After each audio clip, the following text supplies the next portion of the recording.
আজ আমি তোমাদের সাথে শেয়ার করব বিয়ে বাড়ির পার্ট 2। তো আজকে ছিল আমার মামার বিয়ে আর আমি সাজা স্টার্ট করে দিয়েছিলাম ফ্রম 3:30 অনওয়ার্ডস। তো এখন বাজে প্রায় 3:45 মতন, আর যেখানে আমি রেডি হচ্ছি। আর এই পুরো গেট রেডি উইথ মিটা তোমরা এর পরের ভিডিওতে দেখতে পাবে। তো আমরা 5:30-6টার মধ্যে রেডি হয়ে গেছিলাম, কারণ আমাদের বরযাত্রী যেতে হতো অনেকটা দূরে। ফর অ্যাবাউট 3 to 3.5 আওয়ার্সের রাস্তা ছিল। তো আমরা রেডি হয়ে গাড়ি করে বেরিয়ে পড়েছিলাম আমাদের মামির বাড়ির উদ্দেশ্যে। তো গাড়িতে উঠে কিছুটা দূরে গিয়ে আমাদের পাড়ার একটা মন্দির আছে। তো আমার মামার বাড়ির নিয়ম অনুযায়ী ওই মন্দিরে প্রণাম করি, তারপরে যে কোনো শুভ কাজে বেরোতে হয়। তো আমার মামা সেই মন্দিরের কাছে নেমে সেখানে প্রণাম করে তারপর আবার আমরা নিজেদের উদ্দেশ্যে রওনা হলাম। তারপর তো 3.5 ঘন্টার জার্নি করে আমরা পৌঁছলাম মামির বাড়িতে। বিয়ের লগ্ন ছিল রাত 8টায়, আর আমাদের ওখানে পৌঁছতে হয়ে গেছিল প্রায় 9:45 কাছাকাছি।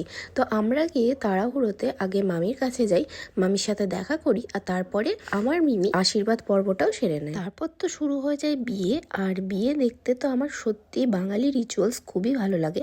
তো তাও প্রথম পার্টটা দেখেই, কারণ বিয়েতে বসতে অনেকটা লেট হয়ে গেছিলো, প্রায় 9:30 কাছাকাছি বেজে গেছিলো, আর আমাদের ফিরতেও হতো। তো আমরা হাফ রিচুয়ালস দেখেই তারপর ওখান থেকে ডাইরেক্টলি খেতে বসে যাই, কারণ আমাদের বাড়ি ফিরতে ফিরতে সেদিন প্রায় ভোর 4টে বেজে গেছিলো। তো পরের দিন আমার এত শরীর খারাপ হয়েছিল যে বধূবরণের কোনো ক্লিপসই আমি নিতে পারিনি। নেক্সট আমি শেয়ার করব বৌভাতের ব্লগ।